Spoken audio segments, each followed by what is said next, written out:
Winter is coming, or it's already here, depending on when you're watching this video. I want to share with you a gold mine for tools, and it's called Habitat for Humanity. You might have heard about it from Jimmy Carter. He does a lot of work with them. I go in there every once in a while, and boy, do I find some really interesting things. This find is a $5 shovel. It's 24 inches long. It looks like it also was out in the rain or exposed to the weather. So we're going to take this $5 shovel, make it nearly brand new, or like an $88 shovel, by just fixing some ends here, taking this handle off, sealing it up with a little bit of boiled linseed oil, and I think we're going to have something really special that's going to help us out all winter long. So let's get to it.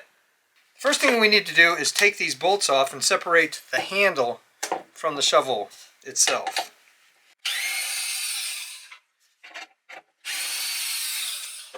Like these magnetic trays or bowls, because then you don't lose your parts. So let's just give this a little twist, and there you go. It actually had some tape in there.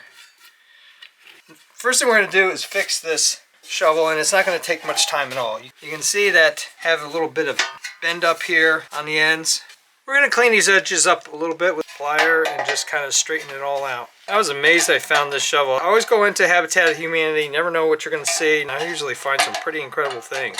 Either this got used on a really nice blacktop driveway, no concrete. I could certainly paint these, and maybe I will at some point, but right now I got to get ready for the weather. You could bang that out with a hammer or mallet if you wanted to, but just trying to keep this nice and simple and get it ready for the snowstorm that's going to happen here in the next 48 hours. Yeah, just to take the edge off a little bit. So I'm thinking this had a polyurethane coat on here, very light, but you can see that there's a lot of raised grain in the wood. It's still a very solid handle, so we're just going to wet sand this by just taking a little bit of water, wetting down a certain area. And I'm going to start with a fine sanding sponge and just kind of clean it up a little bit. See how quickly that goes? And the other thing about wet sanding, it really kind of controls the dust. And since we're doing this inside because it's so wet and crummy outside, we're just going to get that right down to the nice wood. And based on how quickly this is going, it looks like it may not take any time at all.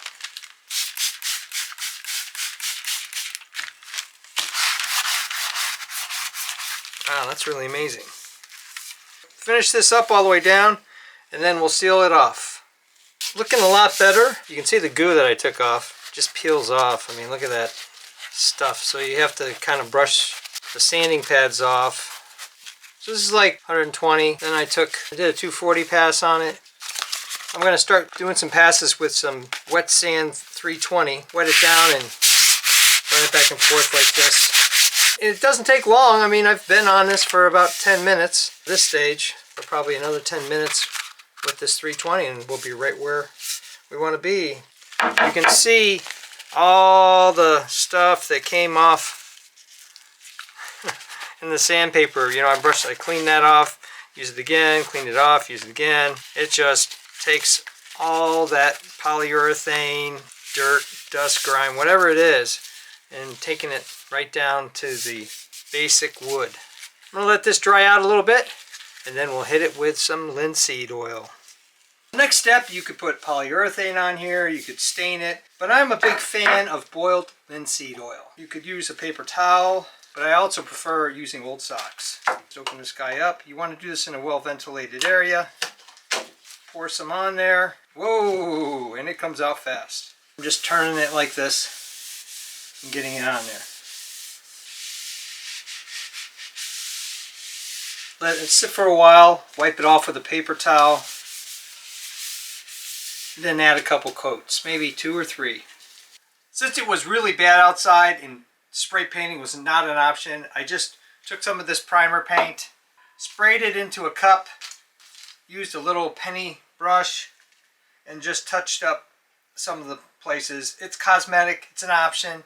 You really don't need to do it, but it kind of finishes it out. I'm really happy with that. Overnight, I just kind of let the linseed oil soak in. An unfinished handle like this, made out of oak, will cost you anywhere between $16 and $17. $5 for all of this, a little bit of cleanup, and you got yourself a tool. I got my screws, put them in place. And there you go. $5 shovel from Habitat for Humanity, completely restored, and probably at the $80 level. This is just such a beautiful handle. I'm a big fan of oak. Boiled linseed oil is a great way to finish off wooden handles of all kinds. The reason why I wanted to do this video is to show you how quickly you can take a tool from Habitat for Humanity that's been used a little bit, or maybe it's been used a lot, adjustment on the metal, the shaft, and you've recovered a classic. I could have gone out to the store and bought this. And some people will say, well, why did you even take the time to finish it? But I just found it a challenge. I buy things at Habitat for Humanity, all kinds of things. This is a find I got with the shovel. It's a brand spanking new fire extinguisher. 2.5 pounds of water already in here, ready to go, certified, $80. You try to buy this on Amazon or anywhere else, $170. I've always wanted one of these. Stay tuned for future videos where I'm going to take this fire extinguisher, compare it to a bunch of others, side by side testing on putting out fires, but also we had a lot of fun in college with things like this. You might see those too, coming up in a future video.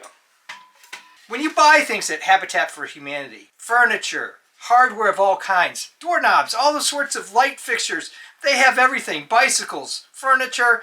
When people take and they're redoing their kitchens, all those appliances go there. You can get them really at a cut rate deal, and Habitat for Humanity is just a real great organization, so I try to support it any way I can. You just never know what you're going to find here, and it's just kind of fun to take something, recover it, and make a useful tool that's probably going to outlast us all. Thumbs up and comments, always appreciated. Thanks for watching. If you like restoring equipment, home repairs, designs of all kinds, making and breaking things, I even do costumes, cosplay, and props. Check out my channel and please subscribe, because you never know what you're gonna see.